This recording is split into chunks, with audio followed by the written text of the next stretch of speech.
This is Bharat FM. बजेगा Bharat, झूमेगा Bharat.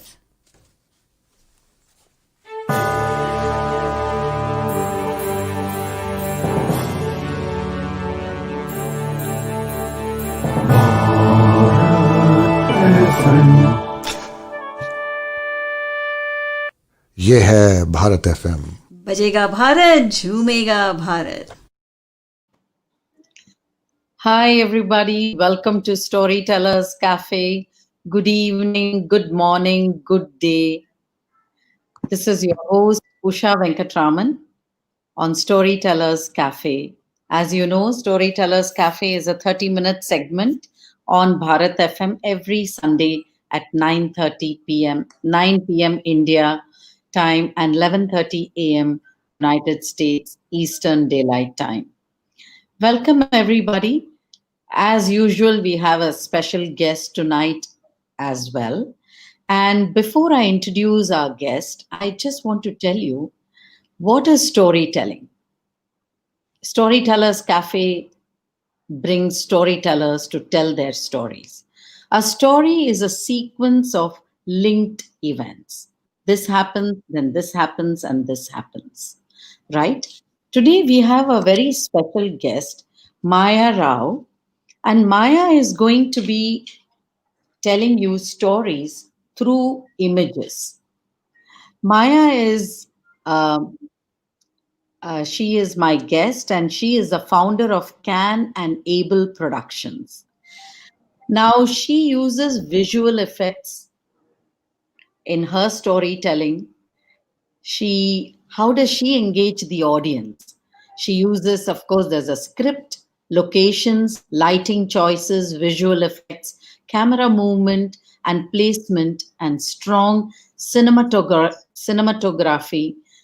all to tell the story in the best way possible, right? So let me introduce Maya Rao.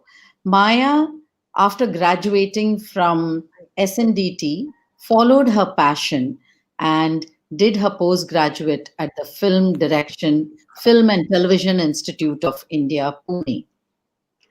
Maya started her initial career in advertising, films, and then moved on to television with shows on mainstream entertainment channels like Zee, Sony, Star Plus, Doordarshan, and other niche channels like Pogo, Disney, Epic, Discovery, and National Geographic. As the creative director India of Pogo Channel, a part of the Turner International Broadcasting, Maya was part of several successful properties like MAD, FAQ, Hole in the Wall, Galli Galli Sim Sim, and many other productions. Maya has also made several documentaries on different issues like the status of Indian craftsmen and artisans, on the mega disasters, on personalities like Ela Bhatt, Mallika Sarabhai, Kiran Mazumdar Shaw, Ritu Kumar, and many more. Maya has also been developing and executing shows as well as brand specific content for the digital platform. Maya is also the director of a live art show called Imaginarium, along with Rob for Sony Music and Book My Show. Currently, she is the showrunner and director of another art show called Disney Imagine That. Maya also moonlights as a visiting faculty member at Symbiosis Institute of Media and Communications. Maya's passion towards rediscovering Indian craftspeople led her to open an art store, a handicraft store, art, etc., in Aund, Pune. Now, Maya has so many achievements that I'm not going into all the details. Let me bring Maya into our Storytellers Cafe studio. Welcome, Maya, to Storytellers Cafe. It's a great pleasure to have you with us today. Thank you, Usha. Thank you for such a wonderful introduction. It's like putting a lot of pressure on me, but I'm happy to be a part of your Storytellers Cafe, and I hope I can contribute something to your passion. Absolutely. My passion is telling, the narrative part of storytelling, and yours is bringing the actual images alive. And in moving images, you tell your story. So, Right. for all you viewers out there, Maya is my childhood friend. We are the railway children. We Way grew up back. railways, yes. Now, I'm not going back how many years back, but some of you who are watching, part of the railway colony. So, a great hello to all of you. And it's a proud Hello to all of you. privilege to bring Maya on screen for Hello to Storytellers. all of you. Yes. Yes. Maya, can you tell us about your trajectory into, film direction? How did you go into FTII? Because the last I knew, you were studying home science when I I left the was. colony. Yes. Yes, I was. It's quite an interesting thing because I did want to get into films right after my 12th. I was doing science, pure science at that point, and I hated it. Okay.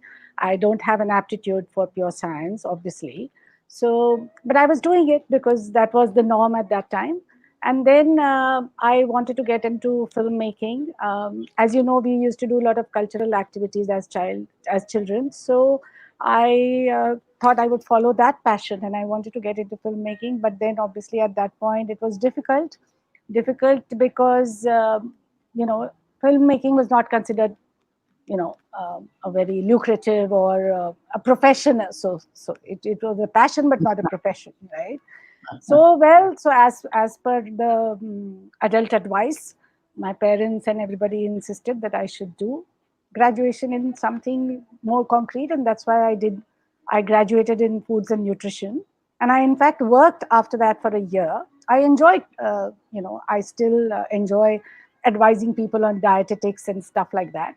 So Mm-hmm. that is one thing, but I still could not get rid of that urge to go and do films. And so after 1 year of working in Mumbai, after my graduation, I again convinced my parents, and I said, this time I am now quite pretty independent, so I have to go. So I went. And it was a tough exam, of course, and it was lucky to be chosen and lucky to be selected out of so many applicants. And I've never regretted that choice. Congratulations, Maya. Yeah, We thank you. wouldn't have you on Storytellers Cafe today. Of course, we would have had you for whatever, other things, because everyone has a story to tell. But, Yes. being in this kind of special niche field of directing films. So, my next question that I want to ask you is I believe you were in advertising for about the initial 3-4 years before Yeah. switching on to TV and documentary after FTII, right? Yes, I was. I got into advertising as a conscious decision because at FTI, you tend to be laid back, you procrastinate, you see world cinema, you dream about making that kind of cinema. And then you come out into this big bad world of Mumbai, and then you know that it's not going to be so easy. Telling stories in, different ways is not going to be accepted. So either you go into the commercial genre of filmmaking and start at start as an assistant to some director that you really want to work with, or you choose something else to hone your skills further. And basically, why advertising? Because generally people who come out of film institute want to straight away go and make films, and obviously even I wanted to do that, but advertising was something that I wanted to use as a discipline, in a sense that no being laid back, meet deadlines, short form narrative, tell a story in 30 seconds, don't make 2 hour long films to tell some point. So that discipline is something that I don't think you get it when you're in FTI, because FTI is a world of international cinema. You are allowed to explore. It's a beautiful space to be in. But then when you come to Mumbai, you have to be disciplined, and you have to be quick about whatever you want to say, also conscious about budgets, also conscious about who the client is and things like that. So that, for that reason, I dabbled in advertising for about 3 years. And then I had to get into television. I wanted to start telling stories of my kind, and so I got into television and made my shows.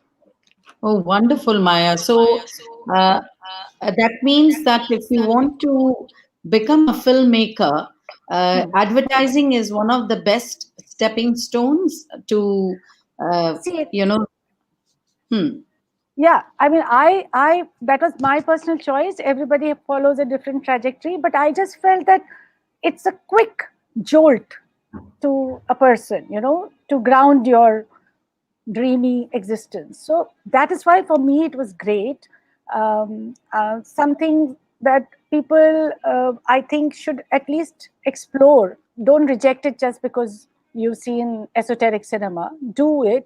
And to me, advertising is interesting because you get to work with a variety of clients, so your storytelling skills have to be completely, diverse. You have to please the client with the short form storytelling, like 30 seconds or max to max 40 seconds में आपको yeah, कहानी सुनानी है. So that is a challenge. So storyboarding, things like that, those are things that yes. really help you in the long run. Even if you want to make your own film or television shows later, it helps you. So I think it's a good space to be in. Great, Maya. Mhm. Since we have another 20 minutes, Maya, I want to ask you. I mean, we did put out links outside so that people could view your documentaries, and the movies that you had made Yeah. for the External Affairs Ministry. But the notable one that I want to talk to you, and I want you to tell the story, is about the Mumbai floods. The 26th July. Which is kind of indelibly etched in our minds. So, can you Yes. tell us the story about that? Yeah, it is quite a story, actually. Actually, on the day of the floods, even I was stuck. We were shooting our show Mad, which is an art show which I used to do for Pogo. So we were stuck in a studio, the entire unit. And in fact, I remember at 1 o'clock in the afternoon, it started, the floodgates had opened and it had started, and I had a lot of children on the set. So it was a quick decision to send them away immediately. Otherwise, they would have been stuck. But we continued to shoot until it was impossible to shoot. All right. And then the whole unit was stuck. And guess what we did through the night when we were stuck? We didn't have food. So we got some soggy biscuits and bread. And what did we do? Something that all Indians really enjoy doing: playing dumb charades and singing Antakshari. So that's how we got through. So we were lucky, right? But then when we started researching on the next day, when we came out on the streets of Mumbai, we realized what a devastation it was, right? And then when we started researching, there were stories. In fact, one of the colleagues in our office, he lost his sister. So it was that close, people who had experienced it because they were trying to reach home through the floods or got stuck in the car, the automatic cars got jammed and stuff like that. So the thought was to tell the story of a disaster not in terms of statistics, but to tell the story of a disaster from personal stories of people who have survived, or people who have had tragic losses, or positive stories. So we started researching on all that.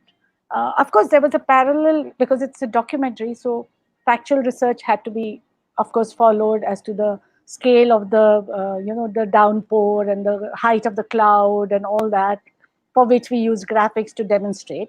But these personal stories were, I thought, more engaging, and hence we structured our whole narrative through 5 or 6 of these stories.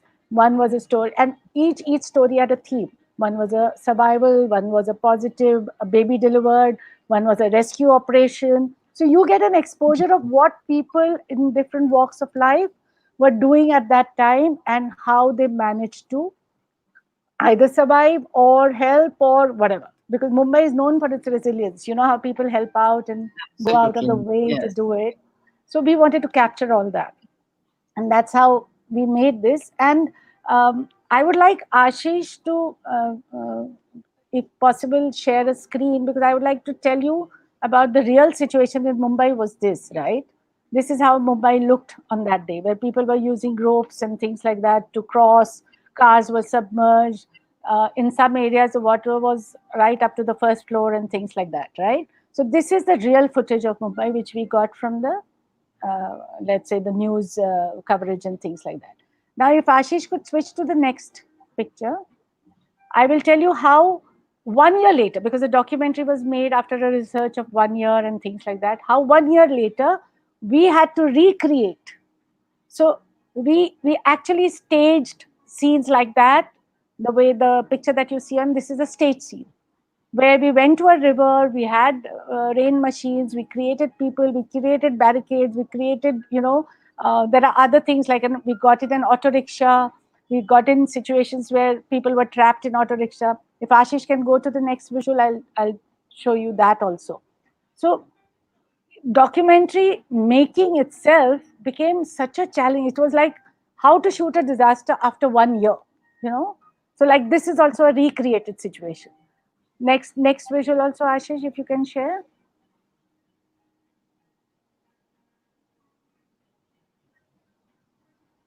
This too. So all these situations, like when you look at them, they should look convincingly real, as if they were the people at that time, isn't it? So we researched to see what all happened in Mumbai in whichever areas, and tried to recreate some of them, and use partly footage that was like the aerial footage of the traffic and all that was something that we got from the news, and we tried to blend it together to tell the narrative. So to me, it was a very, very challenging and huge scale operation, and I was very happy that it was aired on National Geographic, where a lot of people could see it. And I hope whoever is listening to us today can also go to the link and definitely watch it, because it was an experience shooting it. Yes. In fact, I urge all the listeners to click on the link and watch the full documentary. So, Maya, tell me that as a director, now you had to write the complete script, the scripting, and then so the story had to be outlined and everything had to be there. And that's how even we, as normal storytellers, we need a story, we need an outline, we need a skeleton, and then Yeah, we yeah. fit in with meat. So, similarly, I'm sure that that's the process that even a film director has to do, right? You got to Yeah, have the yeah. script. Yeah, we not only see any story, whether it is a documentary or whether it is even a fiction that we have to tell, there is a lot of research that will go into creating that. So there's a lot of background information that you collect, then you sift through the background information, you decide what you want to keep, what you want to retain, and what you want to discard, and then you create a narrative. Now the problem that we face with documentaries, or not problem, the challenge I would say that you face when you're making a documentary is between the narrative of a very interesting story, or a sad story, or a happy story, whatever, that inspiring story, you have to slip in the facts. So you have to slip in the data. That is the Mm. challenge of a documentary. Whereas vis-a-vis, when you're doing a fully fiction, like I was doing a fictional show for Sony, which was called Hospital, right? Now that show also was on a true case. It was on the kidney transplant racket, which had unearthed in Bangalore way back in the 90s. So when that case came in the newspaper, it inspired me to write a fictional story, and we made 26 episodes of the story of that kidney transplant racket, exposing the doctors and things like that. But because it was pure fiction, I could dramatize it, the way we Yeah, want it, right? The way serials work. Whereas in right. a documentary, you can't dramatize so much. You can recreate, but you will still need to stay true to the facts and accuracy and things like that. So it's a I love that challenge. That's why I love documentaries. So That's wonderful, Maya. It's really, food for thought.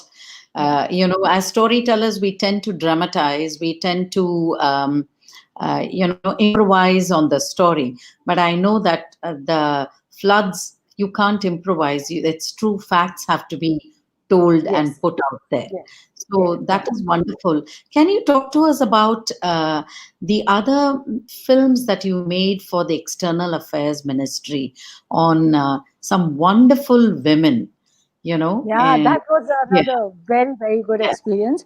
I mean, just imagine, we look up to so many of these women, Malika Sarabhai and her performance. I had seen her when I was, when we were in Dadar and I'd gone to NCPA to see her performance. So when that opportunity came to showcase 7 outstanding women, it was a Ministry of External Affairs project.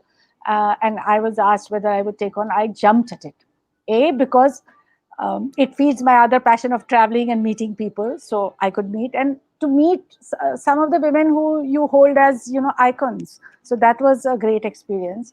And I mean, I think it was stretched over a year, where we and also women from diverse fields. So there is a dancer, so you do research on dancing and her journey as a dancer. There is a social work, a social activist, Ela Bhatt, who's working with Seva. She created that organization, Seva, Self-Employed Women's Association, and she's working with rural women in the remote districts of Mehsana and Gujarat and things like that. And then there's a finance expert, Naina Lal Kidwai. Then there's Kiran Mazumdar Shaw, biocon. So you study a little bit about their subject and their journey, and it sort of helps you to, realize that there's so much happening which people need to see and how to bring it together. And I particularly enjoyed doing Ela Bhatt's film. Ela Bhatt is such an inspiring woman. She's the hardcore Gandhian, right? So her values, her way she approaches a very humane approach towards all the marginalized workers who have no social security. We are all so used to living in our comfort zones. We don't know how the people who are living on the fringes, they don't have any. Today they are working, they are earning, they are eating, and that's it. There is no healthcare. There is no thought of what is going to happen in the future. And Ela Bhatt was the one who forced them, got them together to think about their future, created a bank particularly for these women, because first these women were not allowed in a bank. There's an interesting story here. Do I have time to tell you that story about this? Yes, please, Okay. Maya. That's the USP of Storytellers Cafe. Tell us an Okay. interesting anecdote, incident. Yeah, Yes. yeah. No, in Ela Bhatt's case, when the women went to the bank to open account under Ela Bhatt, the bank said, "No way. Who's going to sign? They don't know how to write and things like that and all that." So she devised a way in which her that thumbprint will be your signature into an account, and that's how the bank allowed the women to open accounts. So it is such a inspiring thing. And when I met her, and when I had researched about all this, I was like in awe of her. So I was pretty nervous going to her place. But when I met her, what a gentle soul! She gave me home cooked, simple food that she eats. She invited me to have that with her. She took me around personally to this whole seva thing. Very, very, very, very unassuming.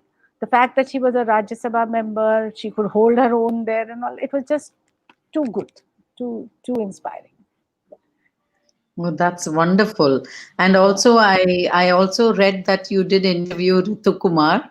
Ritu Yes, Kumar, the fashion yes. designer, I would say the first designer in India. The first And revivalist. Yeah, she's a yes, revivalist. revival. Yes. Yeah, yeah. She's also an amazing lady. And actually, her passion of art and the handicrafts and working with the artisans sort of rubs off on me also. So that working with Ritu Kumar, we were sharing a lot of things that we feel passionate about, and I think that experience by itself was something that made me convinced. I mean, sort of convinced me that I also at some point, and I was thinking that I will retire and I will start this whole handicrafts thing. But then I said, why wait? Why wait? And why should I retire? Not yet. So we started it Absolutely. as a parallel. Yeah. So we started this as a parallel. So I continue to work in films, but then I continue to travel, meet artisans, get interact with them, create products from them. And here's my store, which has all the products that we curate. That's wonderful, Maya. I'm coming to the store a little later, Okay. but I just want Okay. to ask you this question, which has intrigued me. You are a director, you passed out of FTII. What Yeah. made you choose making documentaries and these films for the External Affairs Ministry and not go into mainstream commercial cinema where, it's very lucrative? And what made you stay off the course? Yeah. Yeah, that's a good question. It is a difficult choice because mainstream is always beckoning, and it brings you a lot of name, fame, money, and all that. That's for sure. And documentary people are always struggling and always trying to survive and always trying to find funds, and all that happens.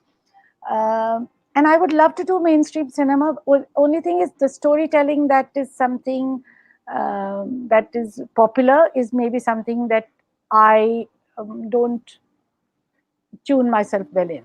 So whether it is commercial blockbuster or whether it is the daily soap trend which started when I was working in TV and I stayed out of it consciously, is because it didn't appeal to me. And I thought to myself, I said, okay, survival is one thing, right? Making money is one thing.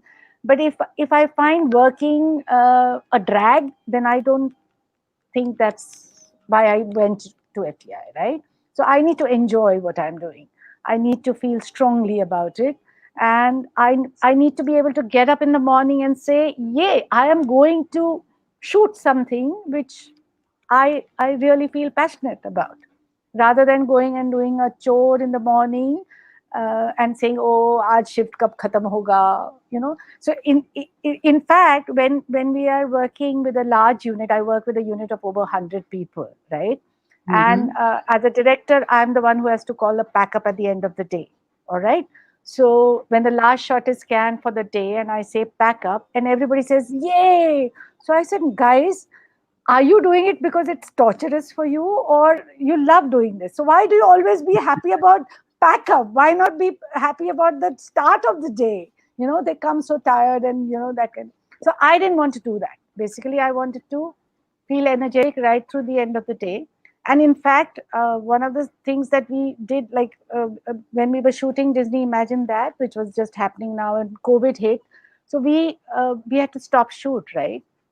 And I had to complete certain episodes. And when the Disney asked me whether I would go to Goa and shoot with a smaller crew, I was more than happy to go.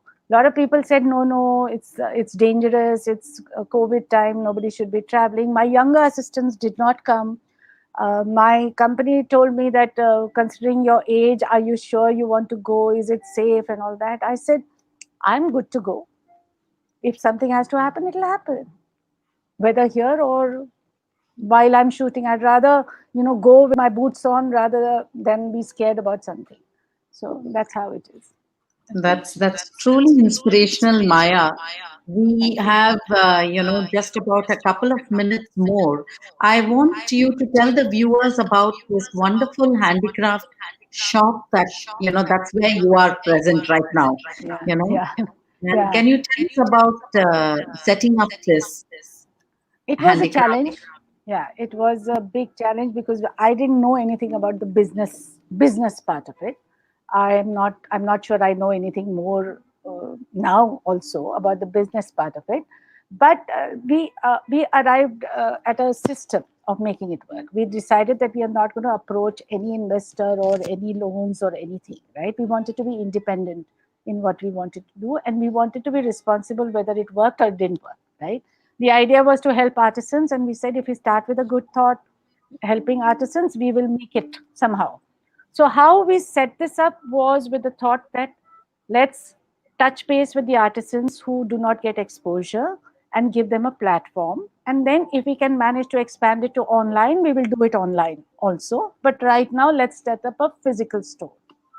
So we set that up, and I work in Bombay and I fund it. and my husband takes care of it. So we have split our responsibilities pretty much, and we have decided that we will not take a loan to keep it afloat.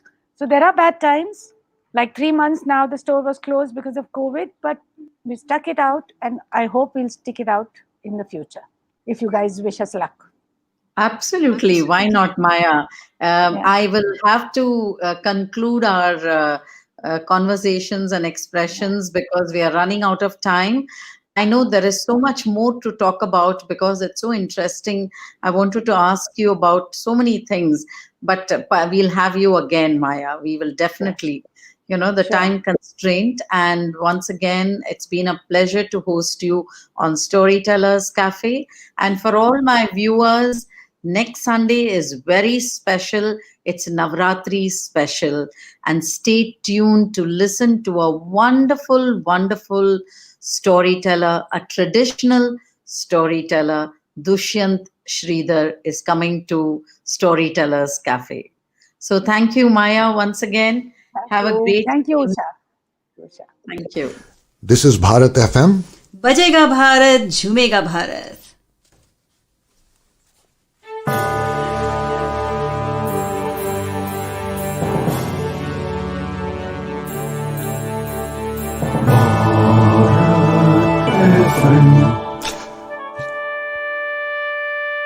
ये है Bharat FM.